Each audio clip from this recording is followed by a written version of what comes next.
Welcome to that spiritual, actual, factual answers to questions you're asking. You find them inside you, recite you, reciting the records. Akashic, we laughing, we drafting the passion to vary. It's time for that comedy, dramedy, all of the fanciest, catchiest acronyms. Listeners, listen, we traveling. Consciousness is always unraveling. The reading you're having is mapping you back to your natural habitat. Abracadabra, it's magicless, passing it. To top it off, the host, all the classiest. Now, what were you asking for? All of the answers? What? All the answers.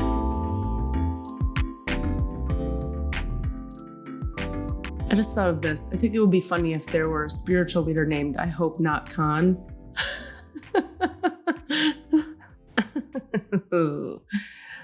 Thich Nhat Hanh. Didn't I channel Thich Nhat Hanh on here once? Maybe? I know I did, because I remember now, Rami called me after and was like, what the fuck? That was amazing. The host is unable to receive your request to record on an incompatible client or device. Whatever. Jesus, just make me host and tell it to fuck off. We're talking about how I channeled Thich Nhat Hanh. It's much more important than fucking Zoom. Fucking Zoom. You channel Thich Nhat Hanh. I take things a little too in stride, maybe. Like, yeah, whatever. Cool, you know. I was actually thinking when we got on today, I was going to ask you this. There's Betty White, whatevs. Betty White, Thich Nhat Hanh, whatever. Where are you at? Remember when we started this a long time ago and you were calling yourself, how did you say it, a friendly skeptic? Yeah, that I was the friendly skeptic. Where are you at now? I mean, I'm not, skeptic is the wrong word.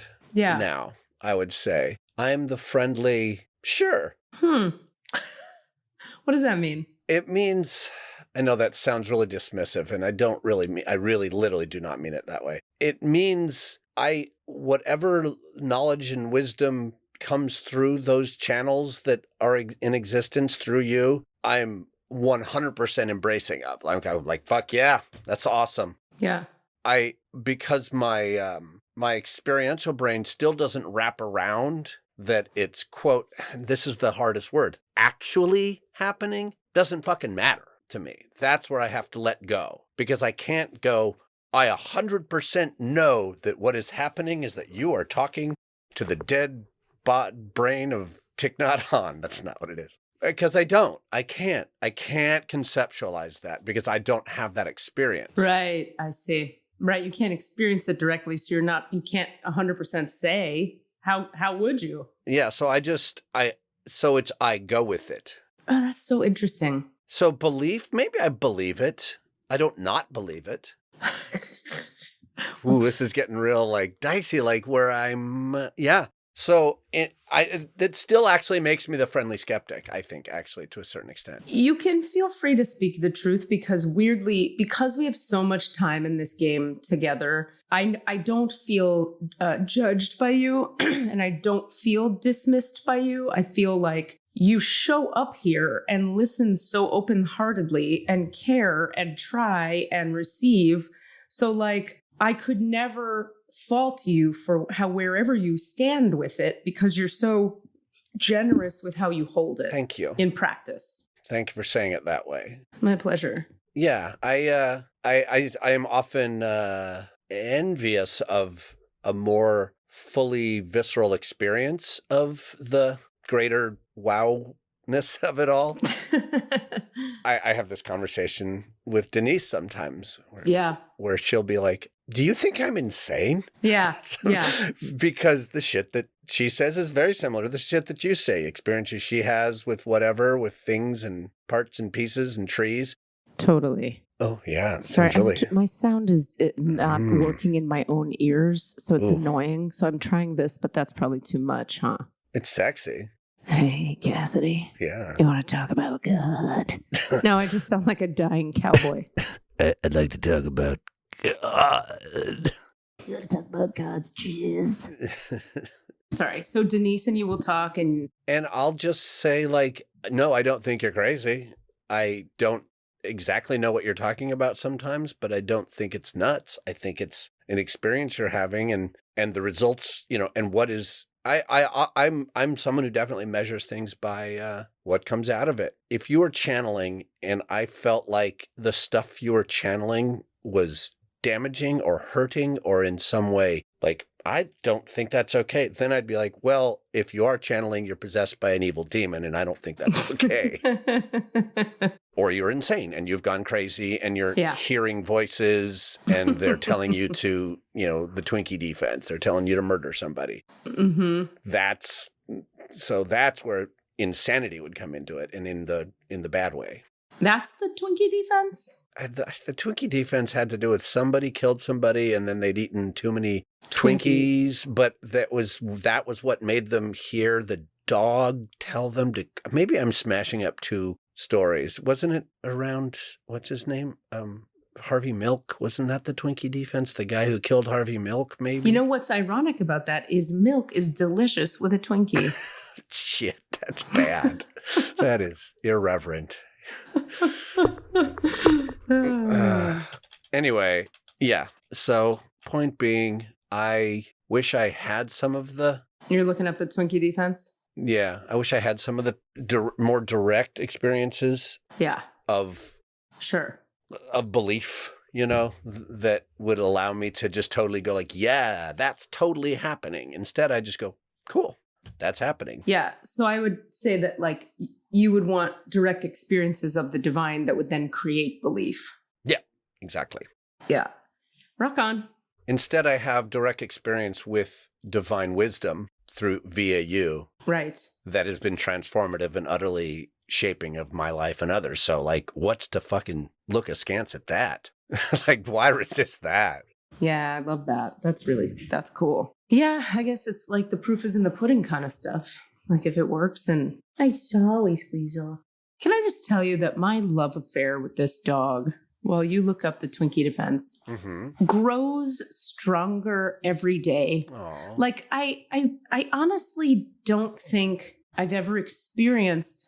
In fact, I know that I've never experienced love that gets more over time. Like, it's like exponentially more, consistently. Wow. For every day, more.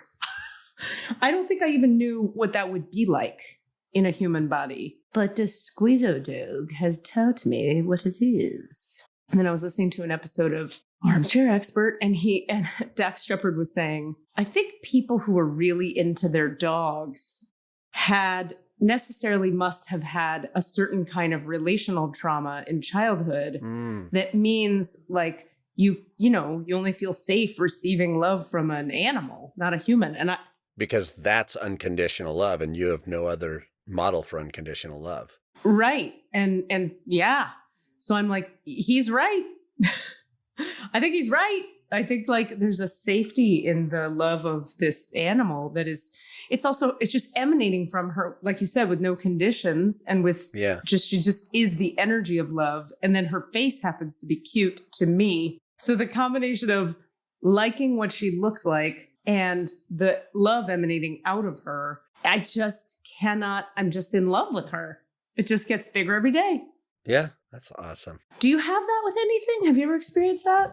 Like a love that grows. You know how they say some older couples who've been married for like a long, long time, they'll be like, I can't explain it, but 25 years in, I love them even more today than I did at the beginning. I mean, I've experienced definitely versions of that, of like cyclical energy of that, like where it might grow and then diminish isn't even the right word, but maybe go quiet. Wax and wane, maybe. Wax and wane. So I definitely, but then sometimes it'll be like, oh my God, I'm so, that's definitely happened with Rami over the 25 years of our relationship, times when it just feels like, oh my, you're the most, wow. And then sometimes where you're just like, hey, bud. Hey, bud. Exactly. Denise, definitely, like there's, that one has been more one where it'll go zh, zh, to describe what the sounds I'm making and the gestures I'm making with my hand. It's like moments of growth and then a rest.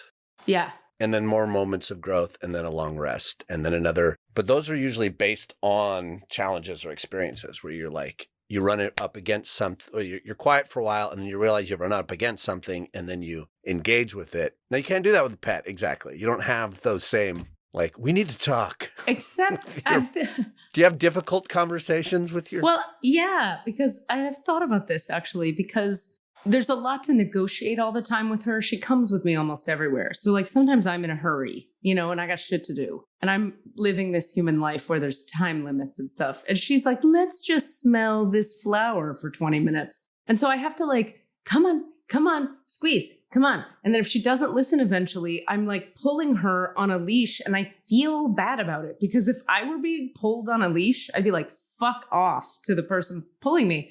So I'm regularly at night, like I'll cuddle up next to her and be like, I'm sorry, did I pull you so hard on the leash earlier? I love you so much. I just had to be in a place. Like I'm like talking it out. Sure. Because I don't want her to feel like she's just some inanimate object that I'm dragging around with me, which to a certain degree, she gets treated like that, Right. Because she's with me so much and she's not a person that can say words at me. Although we do communicate psychically all day, every day. It's just sometimes in the same way that like if you have a purse, let's say you had a living, breathing purse that was cute and covered in fur. Isn't that what you have between your legs, basically? Hey. Yeah. But I carry my puss around too, like an inanimate object. You don't sit there and have difficult conversations, staring longingly into a mirror. Ugh. I still have stuff. I'm like, I do not want to see my vagina ever. I just don't want to see it. All right. I know. It's just interesting. Like, no. I'm a fan. I hear you. I just visually I don't know. too. Yeah. Yeah. What about your own penis? Do you want to look at it? I don't have conversations with it. It's true. I don't. But do you want to look at it? There have been times when I've been like, let me take a good hard look at this. Yeah. And it's easier when it's a good hard look. Sure. It's more prominent to inspect. Yeah. But no, I don't have conversations with my penis. No, but I'm thinking about looking at it. Like, I don't want to look at my vagina. I think because when I sit into it, it's like there's so many judgments in the world of like what's supposed to be going on down there that I've seen from porn that makes me just be like, nothing good is going on down there because it's not living up to America's white hegemonic patriarchal standards. Yeah. And also because there's I'm not saying that's good, everybody listening, take a breath. It's just how I'm feeling, okay? It's just my stuff around my poon. But also like, there's no actual way to understand. You can't have a positive judgment you can't have a positive judgment that's useful in any way ever. Point being, what's it supposed to look like? Right. There's no So answer. Right. So it's you're supposed just to look like it does. That's how it's supposed to look. Right. But it's sort of like saying if you went to the bottom of the ocean. Okay. Some of those insane. I can't wait to see where this metaphor is going. Where some of those, you ever see like an undersea documentary and they go to the bottom of the deepest parts of the ocean. They're like, look at this crazy fucking thing that's down here. Can you believe it? This thing exists with no light under billions of pounds of pressure. Right. And it looks like this insane mollusk with like wings and tentacles and one eyeball. Yeah. That's how I feel like it is when I look at my vagina. Like it looks like an undersea creature that just isn't of this world at all. So see, everything you're describing is why I want to look at it. Interesting. Yes. But I will say, you just brought up porn and I'm like, I wanted to sort of, I'm analyzing a thought around like, yeah, I look at porn sometimes. Let me be very clear about that. But I actually do sometimes need to be like, I need to look at a different kind of poon. Kind of porn. Or a different kind of poon. Like I want to see a variety. Otherwise I will get locked into a little more like, this is a pretty one. But then I'll be like, let me go look at some others. Ooh, look at that. One from a different sized and shaped person. And that one's pretty hot too. But I have to kind of like to actively engage in that so you don't get pulled into the hegemonic visual palette. Yeah. I think I have some deconditioning to do around poon imagery if I were to care about doing that, which I don't care. Because when I think about other people's poons, I'm happy to see whatever they look like. Yeah. It's my own. Yeah. I remember having a pretty formative experience with a woman when I was in college. we tried dating, but we like hooked up a couple of times, but they were very like meaningful. They weren't just like, oh, hookups. And one time we were early on, maybe even the first time we like were naked together, was like, I shared some like body shame with her. And then she kind of like insistently like spent time like looking at my peen and my body and like, but appreciating it, but like kind of forcing me to like, cool, this is going to be uncomfortable, but why don't you lie there while I admire it? Yeah. And like tell you how beautiful it is and stuff like that and all that. And I was like, but it's the evil cudgel that does bad things in the world, you know, dealing with my own male bullshit. Yeah. But it was a powerful tool to have someone sort of force is the wrong word, but like, I know what you mean. Gently insist, like, sit there and be uncomfortable with this for a minute while I like, yeah. So, you know, it'd be good for you with a partner to do that with your. You're right. Chaunch. I've actually had that thought many times. Like I need that practice to just, yeah. But no thanks. Ah. Where did we go off that? That was it. We were talking about unconditional love from a pet. Of my dog.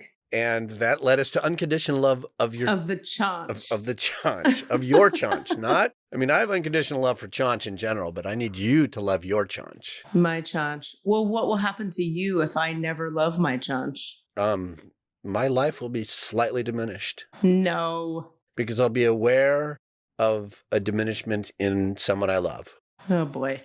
God. Oh. Shut up. That makes me think, well, thank you for caring about my love of my chaunch. That's very nice. What is such happening? A funny word. It's one of my favorites versions. It's really good. I told you the origin of that. It's my favorite story, and I'm just going to tell it again. I've told it before. We were watching the original movie Buffy the Vampire Slayer at a movie theater in Ukiah. I thought you were going to say in Chaunch, California. And there's a moment where she does like a triple backflip, whatever, handspring, and like lands. This is, what's her name? Christy? Yamaguchi. Swanson. Damn it. Christy Swanson, who is playing Buffy. Didn't really have a career after that, but in the original movie, she does like a, handspring backflip and then lands with her knees like over someone's ears and like, his face is right there in the middle of it. And then she like twists and kills the demon. And I hear from the front of the theater, oh man, she killed him with her chaunch. And my heart soared, and it will ever soar. I hear that sound in my head. All that phrase comes all the time into my brain. That's so funny. I don't remember that story. Maybe I haven't told it. I believe you, but I just don't remember. I don't remember anything though. So we were correct that the murder of Dan White, who was an awful human being who murdered Harvey Milk, and he. So it's called the Twinkie defense, though. Actually, so the defense was that he had a change in diet from healthy food to sugary foods, and that it made him depressed, and he was out of control. And it refers in general to an absurd defense, the idea that you would throw up a defense that was absurd. But they never actually referred to Twinkies in the defense. That's how like popular culture titled that defense. Okay, makes sense. I don't know why, but this is all making me think of, I have some things to share. So I'm doing Cassidy. This has made me think of you a few times since I committed to doing it. I'm doing my first stand-up show for a long time. And I keep trying to think if I've done stand-up post the Aurora show. And I mean, I may have in Sacramento. Didn't you do like a healing comedy show at some? In New York, yes. And there were some stand-up jokes in that. But I haven't done a full just 45 minutes of stand-up in a long time. Okay. Which I'm doing on the 17th of February here with my buddy Alex, who co-owns the Improv Theater. I think I told you this, that he does an improvised historical rap musical about history. So he'll do that. We're doing a double feature. So I'll do stand-up and he'll do that. And it's... So I'm teaching stand-up right now. We just started it. It's going great. It's actually really fun to be back in the room with people doing that. And these are people that are not like Stanford people. So they're like real people who want to actually be funny. So they're all crazy, kooky weirdos, which is fun. Anyway, teaching it. I just produced my second big show here of stand-up with comedians on it. And now I'm doing it again. And I'm just like, God, it's such a ride. It's the thing that people think we go through as actors and improvisers. They go, how do you do it? And how do you? And I could never, blah, blah, blah. I don't have any of those feelings around acting or improv. I have all of it around stand-up. Like stand-up is so much scarier than all of it. It all feels like child's play compared to stand-up, only because the expectation in a stand-up audience is you're going to make us laugh every 20 to 30 seconds or so, so the pressure is high. And I've been thinking about the psychology of it a lot, where I have to, for survival, click into this mode of this is funny and you will deal with me. If I click into this sort of aggressive, this works mode, it works. Knock wood, right? God willing. Or it has always so far. But you're not always in that mode in your life. Like in life, you flow in and out of all kinds of states of consciousness, Is it going to work? Do I have to write a ton of new material? What if this audience hates it? Am I funny in Florida? So I'm vacillating back and forth between those a lot, which is what makes it such a ride. It's like, I know how to coach myself internally. And I keep coming back to like, you'll prepare the way you always have. You'll work the structure the way you know how to work it. You'll run it. You'll nail it because you always have. And I coach, I know what I'm doing. I know how to do, so I know all the coaching and how to frame it and da-da-da. Doesn't matter. Still terrifying. So yeah. Also very exciting, I have to admit. I'm having the excitement about it that I used to have, which is really fun. But it's also like that. Yeah. I thought people might enjoy hearing the behind the scenes of that a little bit. Yeah. I mean, we talked last time about the sort of differences and how stand-up for me is the most terrifying. So I'm glad you kind of agree, because it's just there's nothing between you and the judgment. No. There's nothing to hide behind. Straight judgy pants. And the judgment is illustrated. Loudly. Like if I do a serious play, I don't know, maybe it's failing, maybe it's winning, but I can't quite tell. Right, because maybe they're processing, maybe they're feeling, maybe you have no idea. Right. Anyway, so we've spoken about it, but let's go, there you have it. There's more. We've spoken about it again. So there's that. And then my storytelling show that Rami's in happens this Sunday. Rami arrives on Saturday, but Thursday we have the run through of it. And there's that part of me that's like, producing something like this is nerve-wracking in a different way, because it's like, there's a part of me that's like, every performer could cancel. Like, what if they all were just like, I can't. And it's a 300-seat venue and we're passing out all kinds of marketing and working hard and people are buying tickets and we have to like do something. So what if like 4 out of 6 people got COVID? Like, I mean, I guess the worst of it is like you would just cancel and reschedule. That would be what you would do. But like, it's a different kind of stress, Are you doing any kind of moth style, some audience members might tell story thing? I wasn't going to, but we did lose one performer. We had 7 and now we have 6. This was a while ago, so I don't, knock wood, anticipate more of that. But my point being, now that there are 6, I'm kind of like, maybe we should put your name in the hat if you have an epic story of love to tell. Here's another random suggestion. If you didn't ask for a suggestion, but I'm going to give you one anyway.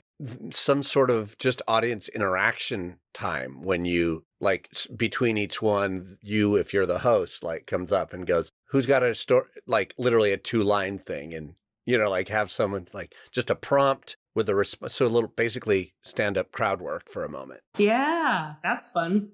And then just be like, oh, tell me a little more. Great, thanks. And then move on to the next storyteller.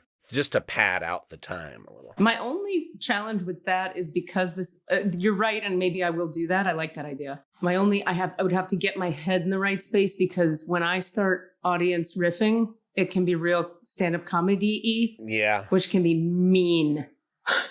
Whereas a storytelling audience is like, tell us about the time you went to Jamaica. Yeah, you want to be like, tell me more. Oh, that sounds interesting. Instead of like, what the fuck is wrong with you? Yeah, I have to keep that frame in my head, which I could do. It's just an adjustment. But that's a great idea. Thank you for that. But yeah, maybe we will do a hat. I like that idea.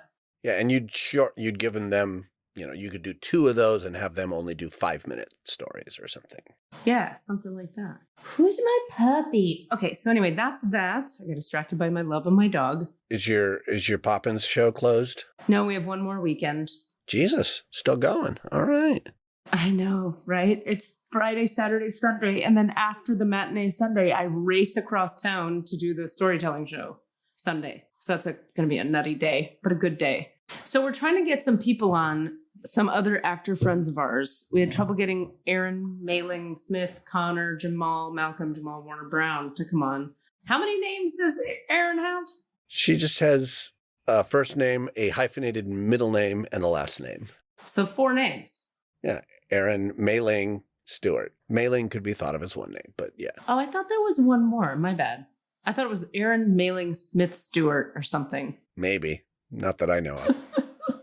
It'd be funny if it was like a super Jewish name in the middle. Aaron, Mailing, Smith, Feldstein, Greenberg, Stewart. Speaking of Jews, I saw a really funny movie on Netflix last night that I heard no words about because the world is a streaming service now and everything's weird. Mm-hmm. It's called You People. I've been seeing the ads for it. It looked funny. Oh my God. And what's his bucket? It's got Jonah Hill. Yes. It's got Eddie Murphy. Yes. And yeah. Minus a couple teeny tiny at the end cheesy movie plot adjustments they had to make for time, clearly. Overall, I was so impressed with what they were able and willing to address in terms of race tensions in this movie. They balls to the walled it, and I'm very impressed. All right, I'll check it out. I recommend it. There's a lot of funny jokes. It's funny. It's like it was good comedy film. Also, holy shit. Also on Hulu, the show Extraordinary is extraordinary. It's the everything everywhere all at once of TV, as far as I'm concerned. Like I want you to watch that as bad as Rami wanted me to watch. Okay. I will take the recommendation. And everybody listening, just get on it.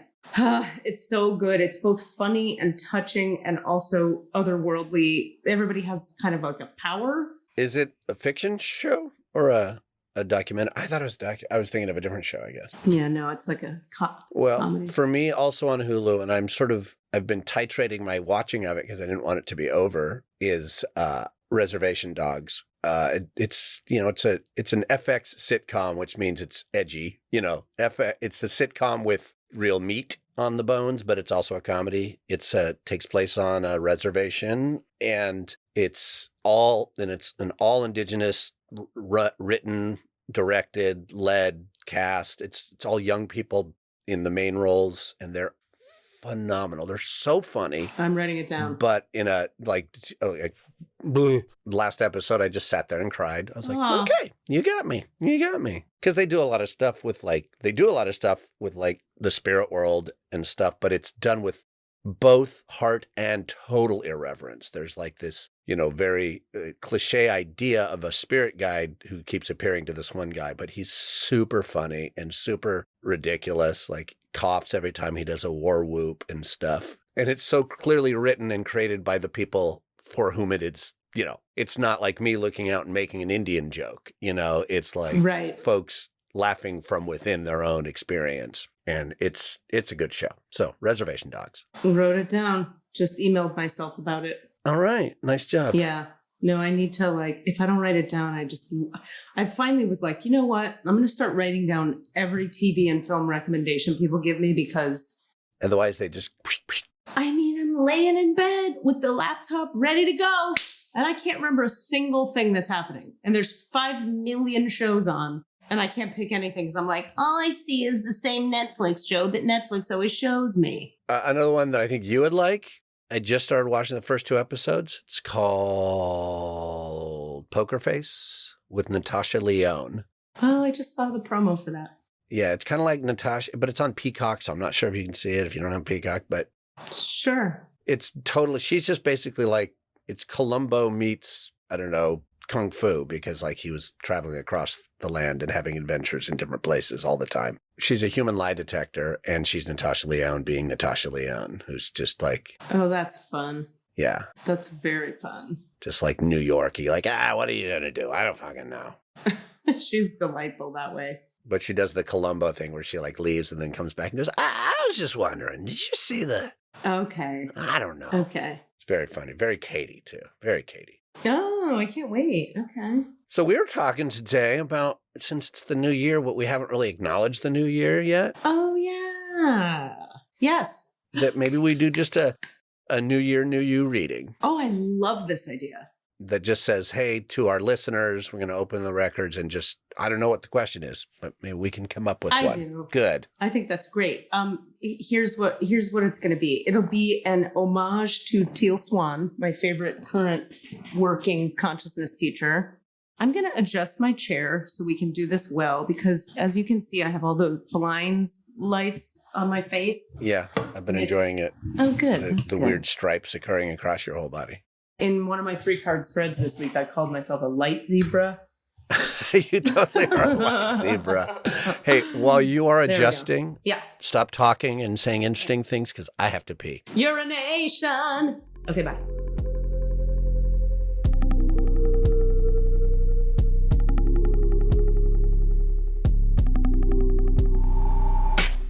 Hey, what's up? Rami here. So I can't say that I've seen White Lotus yet, although I did watch the first 8 minutes of it. And I'm trying to consume more TV and film on the streaming services, you know? Anyway, I'm working on it. So I watched the first 8 minutes of White Lotus, and I was like, hey, this is a lot like the setup of 2 other films I've just watched recently. One being The Menu, super fun. It's a thriller and a parody of a thriller at the same time. And then the other one, Glass Onion, murder mystery. In all 3 cases, the setup, the premise is that a small number of sort of diverse personalities of elite VIP type folks go to an island, and they're very excited to get to the island. It's going to be like a elite, luxurious experience. And then, you know, what happens. Murder, I think, in all 3 cases, actually. And I was listening to an interview with the guy who made Glass Onion and Knives Out. And he was saying, yeah, it was 2020. He was in lockdown. And so, of course, he was dreaming about going to a tropical island, well, a Greek island, actually. And, you know, like that was completely a product of the pandemic, him choosing to set it on this island, right? And then the fact that it's like a small number of elite, sort of hand-picked folks is like, really speaks to our COVID pandemic lockdown experience, right? Like the fear of masses and strangers and crowds, being very, very careful about who we choose to have with us. All this stuff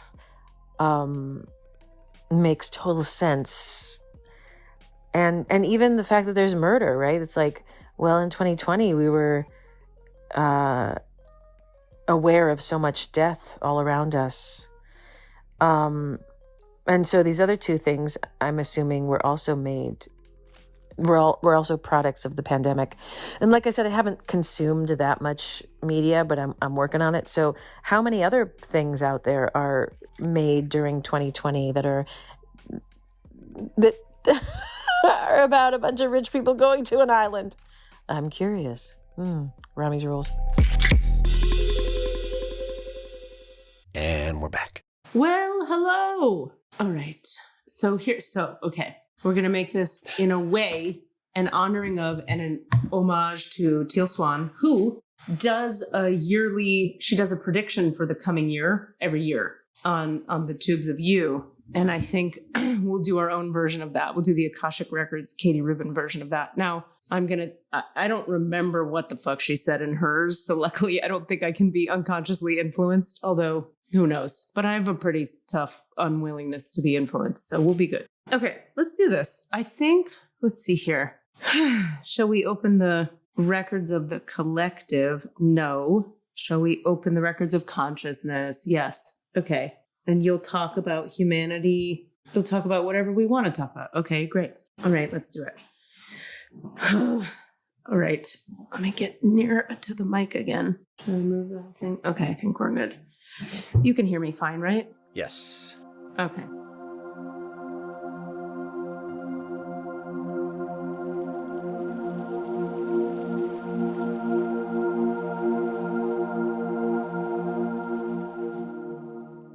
Okay, so we'll take a couple deep breaths into the low belly. I've been with clients all morning, so I'm actually just going to jump in relatively quickly here. I'm going to start right in with the prayer. Okay.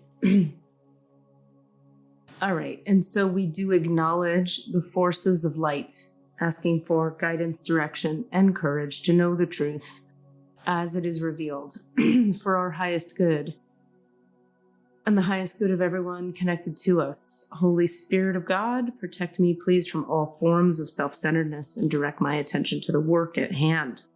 Help me to know consciousness itself in the light of the Akashic Records.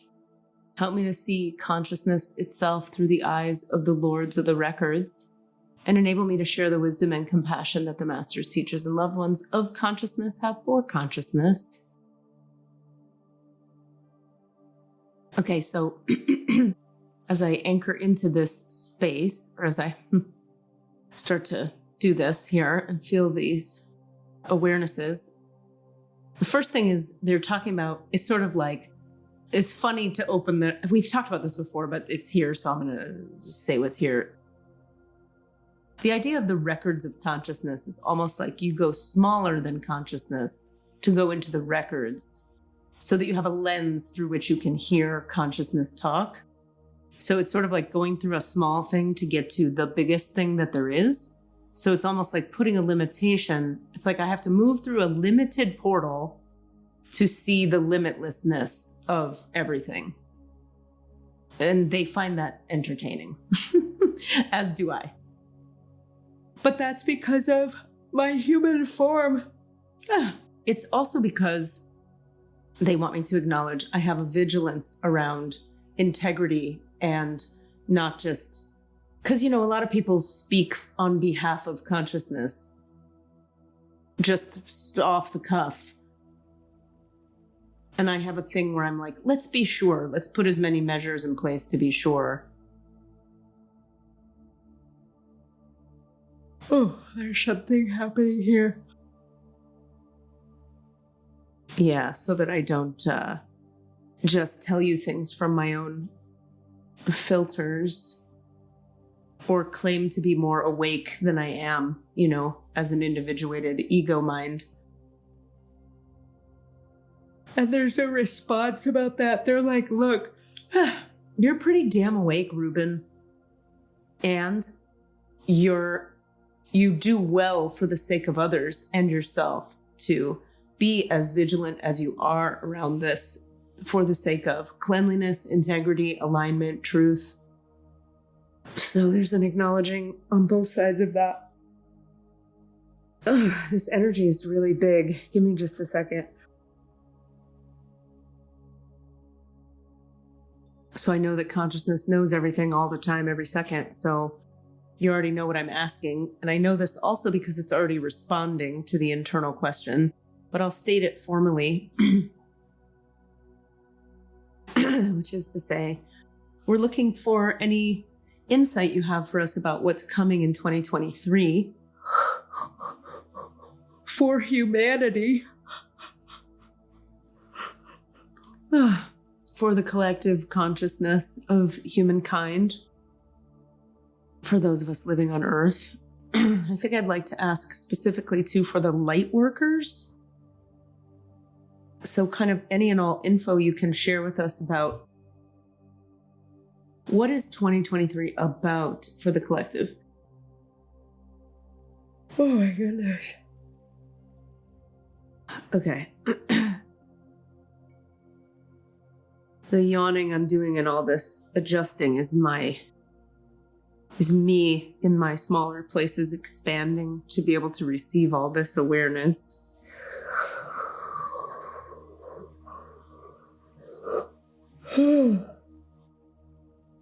Okay. First of all, there's a very real springing back from the contracted state of late 2019 to, the end of 2022, a spring back action for the collective of humanity where there's going to be a fair amount of, there's going to be a lot of abundance, expansion, joy, access to frequencies of light and conscious awareness that have not been available to us. It's like your concept when you talk about as humans, the other side of breakdown is breakthrough. Another way to say that is, in order to expand, you have to first contract, right? So if you think of it relationally, it's like you guys were talking about earlier today when you have a fight, that's rupture in the bond of your heart connection, and then you make up, and that would be called repair, right? Rupture and repair is the version of it relationally. So similarly, the contraction humanity experienced in the last 3 years almost was like the pulling back of a slingshot to propel you forward into the expansion that is available now in this particular year. Now, as we know, with expansion comes challenge for the human being, because if you're not ready to expand and the universe is expanding anyway, or you could say consciousness is expanding through humanity, because if you remember, consciousness functions like an ever-expanding wave that starts at an imaginary center point and waves outward in every direction. Consciousness is always expanding. That is the nature of consciousness, is that it's expanding, expanding, expanding, expanding. So if your nervous system, your body, your mind, your spirit, your heart are not ready for expansion, because expansion brings more of everything. It brings abundance, it brings fluidity, it brings joy, it brings sex, pleasure, everything. So if you're not ready for that, the experience of expansion happening quickly can be pretty intense, because everything in the way of expansion gets kicked up, right? So if you think of it like a lot of the parts of you are in resistance to any expansion, then all that resistance is going to come up. So you can experience expansion, if you're not prepared for it, as very uncomfortable, because you're asked to step into more. Step into your light, step into your potency, step into your voice, step into your visibility. There will be many opportunities for abundant stepping forwardness into your abundance, your potency, the possibilities that have seemed distant and unavailable to you will seem quite close and available to you, just within arm's reach. But you'll always, because of the nature of free will, need to reach your arm out and grab those opportunities. Don't go to sleep on what's near you, but step into the light when it's applied. Now, one of the biggest mistakes humanity tends to make when opportunity arises is it shies away because it doesn't feel worthy, which we laugh and we laugh and we laugh at the silliness of that idea. You can step into opportunity no matter how unready you are. Here's the big secret, humanity. All you have to do is shut your mouth and show up on time. That's all you have to do. If an opportunity arises, you don't believe you're worthy, say yes anyway, show up at the time they say to show up. Don't say a lot of shit and do what they tell you. And you will benefit from having shown up to the fucking abundance that is being offered to you. Please don't believe the lie of the mind that says you have to be more ready than you are. You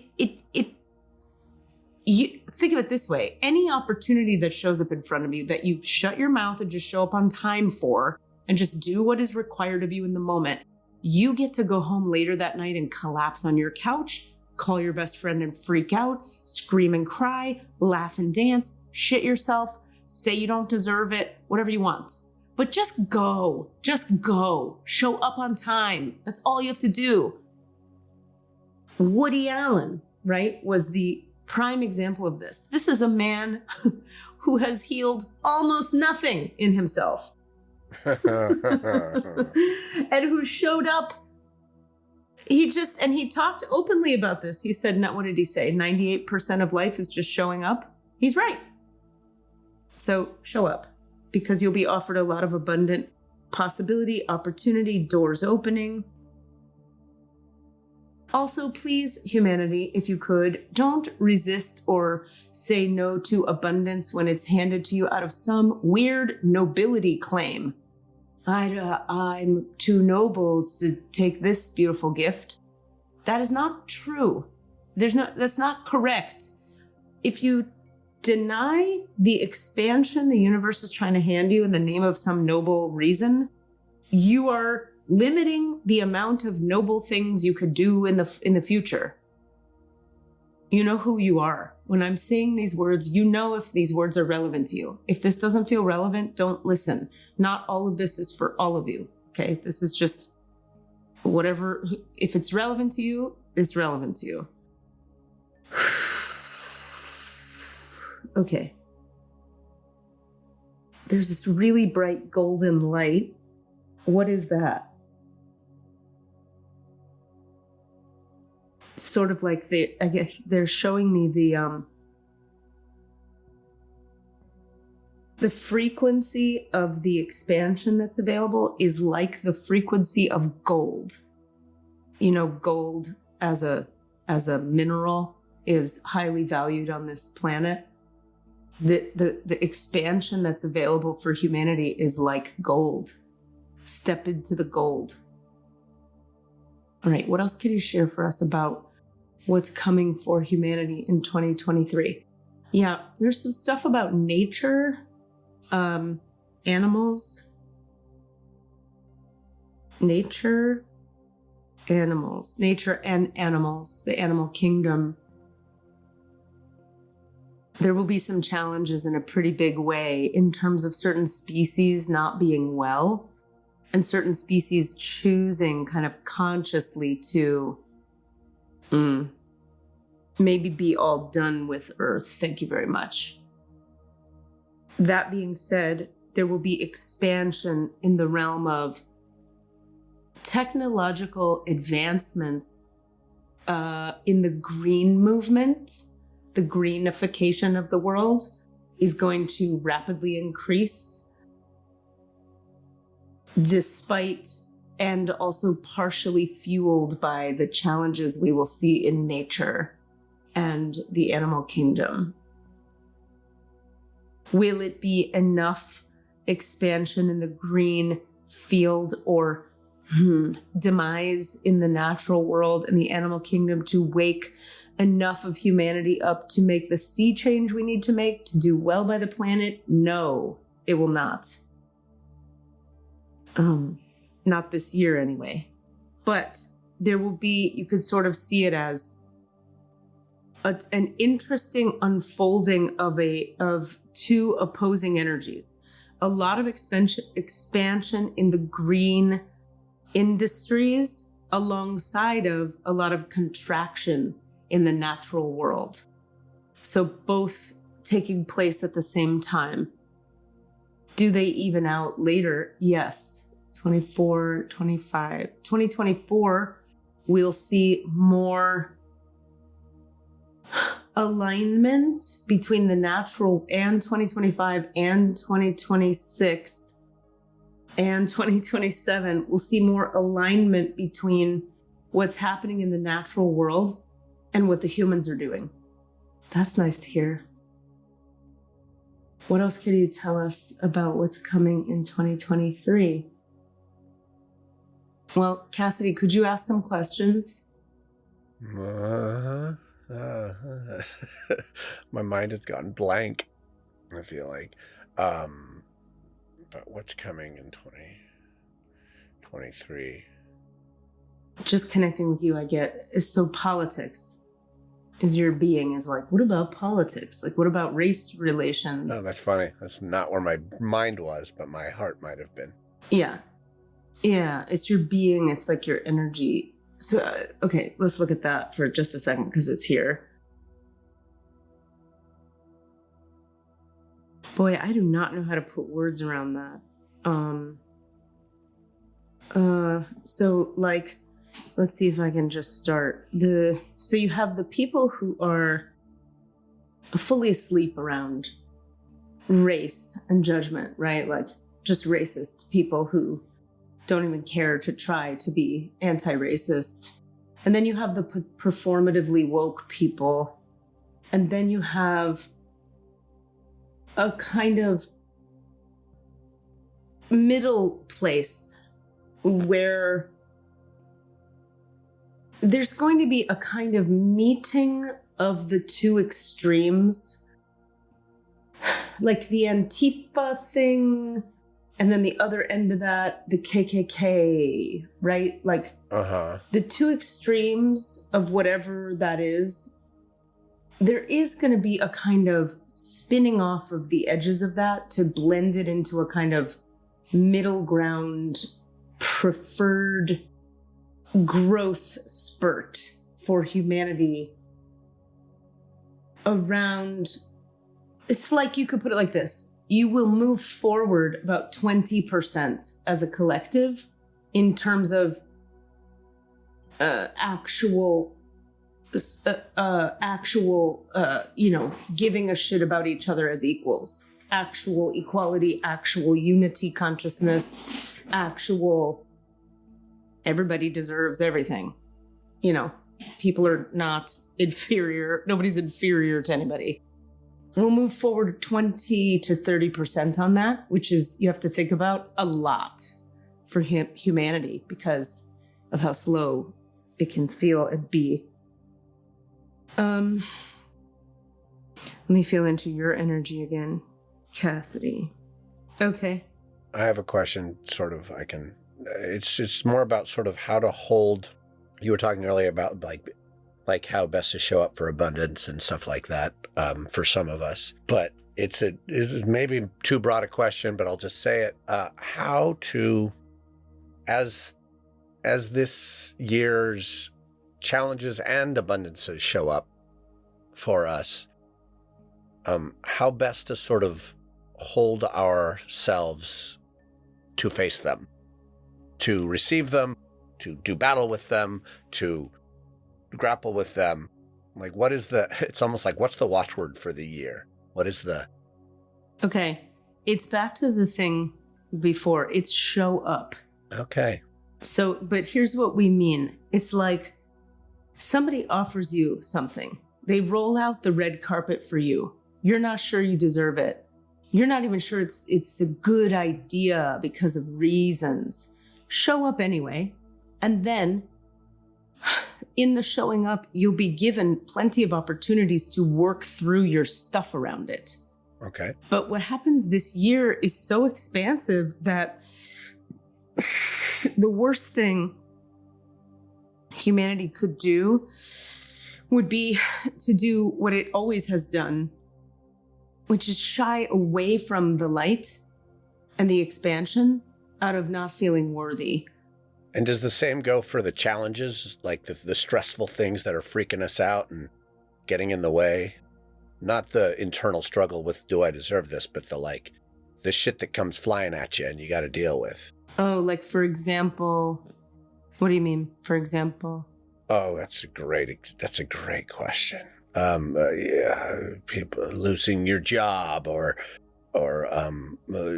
family crises, because these things are all still going to happen. And I'm just wondering if there's a similar, like, you still got to just, rather than shy away, is it show up to that too and just stand in the light? No, there's a different energy on that. Let's see. Well, the dream, the human experience, the dream for the human experience was that, always has been, that when hardship arises, the human being would drop back into themselves, feel the difficulty, process it, and come to understand themselves more intimately and be more loving towards one another as a result of going inside of themselves when hardship happens. So you could think like that's just the same directive it's always been. There's nothing particular about 2023 on that topic. Okay. All right. What else consciousness can you show us about 2023? What would be useful for people listening to hear, I think, is what I'd like to know. Okay. Something that's happening in the development of the human form over time is human beings are starting bit by bit, more and more, to value the form, the human body, the nervous system. This is a year to really focus on the form of you, your physical form. What health treatments do you require? What upgrades to your physical well-being is your body asking for? What has it been asking for some time that you've been putting off? There's almost a directive in the consciousness that is moving through people, human beings, in 2023 that says, you will deal with your physical body now. You will deal with your physical body now, or you'll get sicker. So there's a real turning point available. Now, this is interesting because this has to do with what Ra, your Ra person, channeled with regard to human design, wherein the human has evolved into a new form that is meant to be understanding its reality, its external reality, its internal reality, and the mystical connection between the realities through the body organism, through the intuition and the wisdom of the body, through the guidance system that is the psychic antenna of your body form. Boy, the best thing humanity could do collectively would be to do emotional vipassana, which is to say, close your eyes in 2023, sit on your couch, call up all the feelings you're in avoidance of, and feel them until they move and process and release into something else. This would be healthy for the physical form, healthy for the spiritual body, healthy for the emotions, healthy for the collective.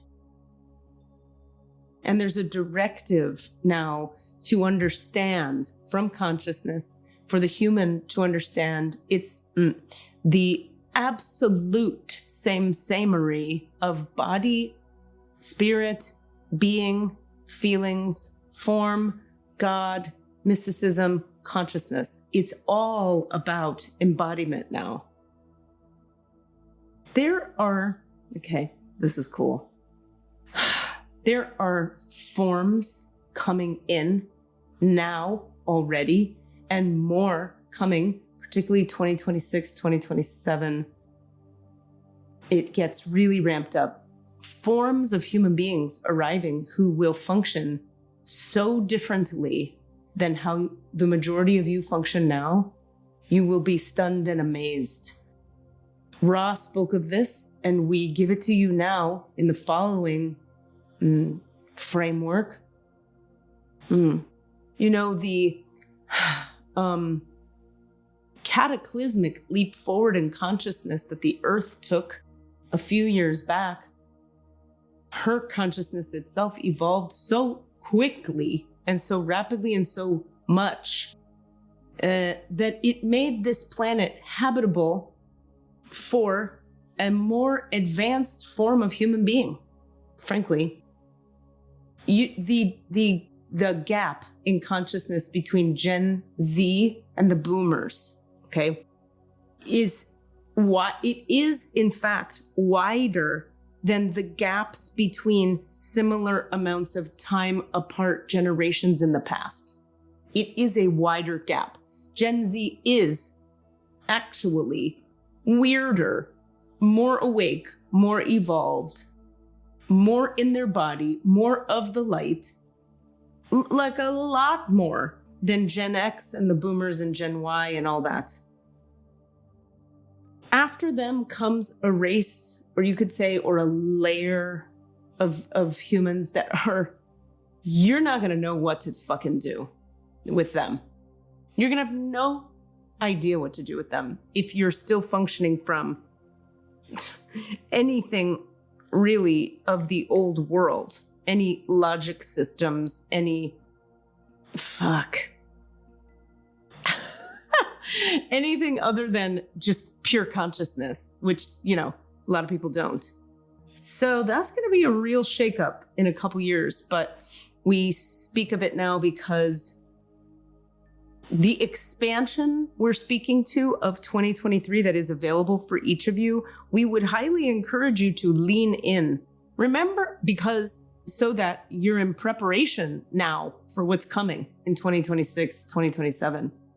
Remember that with expansion comes a breaking down of the old structures inside of you. So don't be afraid of dying to your old self and waking up to a whole new thing. There is so much more conscious awareness available to the humans. A, the form can receive more now, the body of a human in general. B, consciousness is like moving, you know, like the wind, just more like a solar flare. It's moving like that.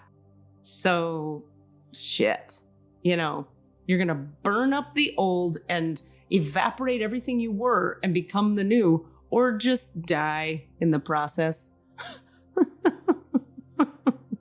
Meaning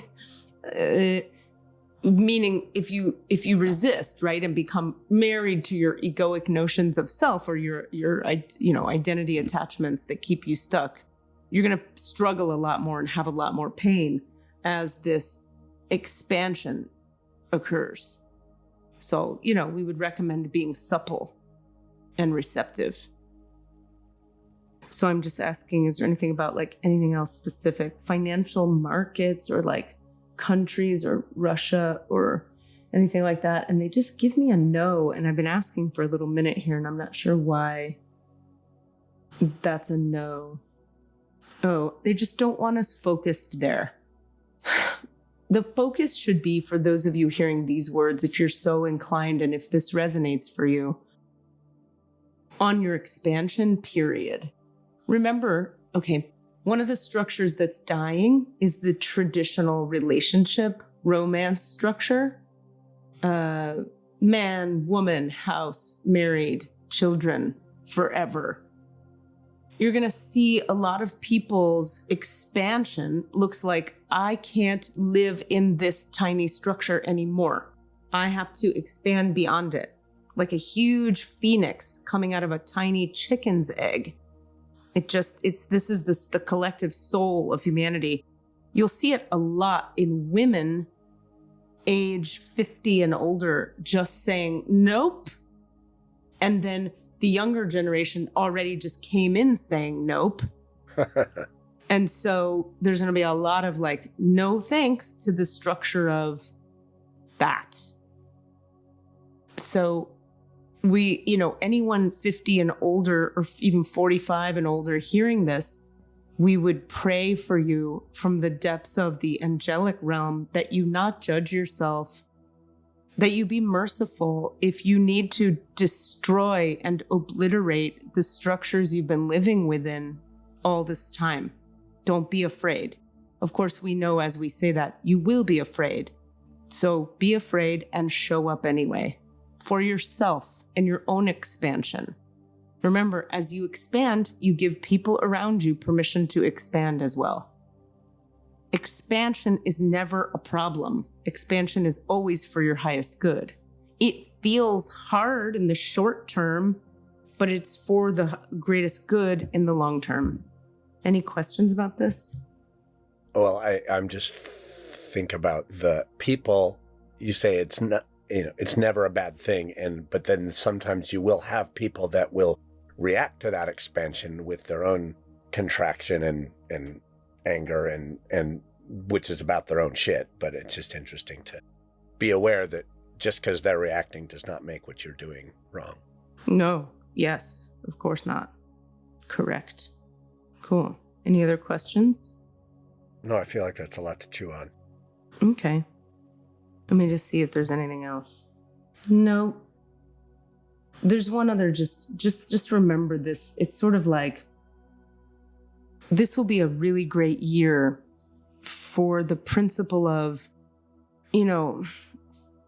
tend to your own garden. Like if each human being were to truly tend to their own garden in the sense of deal with what comes up for you around your own expansion, we promise from the realms of conscious awareness that this is the way. If everyone were to tend to the garden of their own expansion, that is the way for the collective to wake up most quickly. It always seems like tend to someone else's garden, deal with the garden across the pond, fix the problems of the other garden. It's not. Just tend to your own garden because a couple reasons. One, it takes a lot of energy to really, really care about yourself and to really process everything that happens in an expansive period of time. It takes a lot of attention on yourself. This is not unhealthy selfishness. This is healthy self-focus for the sake of the expansion of humanity. And number two, this is hard for humanity. This one is hard. You've got to evaluate when you're going outward to fix a thing, what in you is so uncomfortable. Focus on that, and the outward stuff unfolds organically. That's not just a platitude. That's how your reality works. Does that make sense? Will you just say it literally again? Yeah. Which part? The second part? Just the thing, not the tend to your garden part, but the thing about when you outward reality. Okay.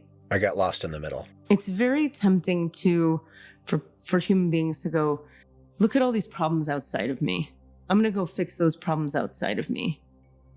Without understanding the motivation that they actually have for wanting to do so, which really is something inside of them that needs tending to. I'll give you an example. So Katie, we'll use Katie. She tried to get her mother to heal so she and her mother could have a loving relationship. Go to therapy with me, read these books, understand these concepts. Mom, figure outside of me. When finally she was able to understand, oh, I am trying to get her to heal so that I can feel whole inside myself and feel the loving holding of a nurturing mother figure. I'm trying to change her for me. What she then understood was, what if I just tended inside of my body to the brokenheartedness of the part of me that didn't get that mothering? In so doing, that part got the mothering from herself. Then she didn't need the outer mother to change behavior. And her life became expansive and light and happy and free. And the weight of trying to change this outer circumstance was gone. Does that clarify? I think so.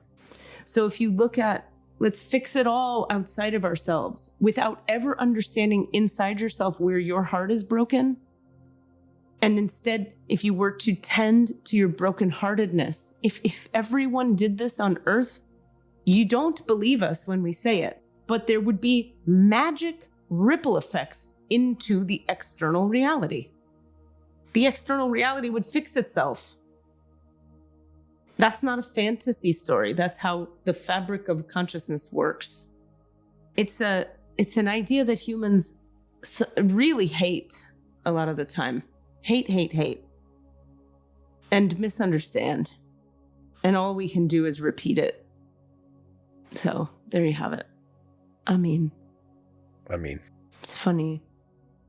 I'm aware of all the lifetimes I've been here saying the same thing over and over. At a certain point, it is pretty funny. You have to laugh. Okay. All right. So I want to thank the masters, teachers, and loved ones for their love and compassion, the lords of the records for their point of view, and the Holy Spirit of light for all knowledge and healing. I ask that you return consciousness to itself and return us to our complete human wholeness now. The divine portal and the Akashic Records of Consciousness are now closed. Amen. The divine portal and the Akashic Records of Consciousness are now closed. Amen. The divine portal and the Akashic Records of Consciousness are now closed. Amen, amen, amen. Shadawan la ilaha illallah, Shadawan Muhammad abduhu rasulullah.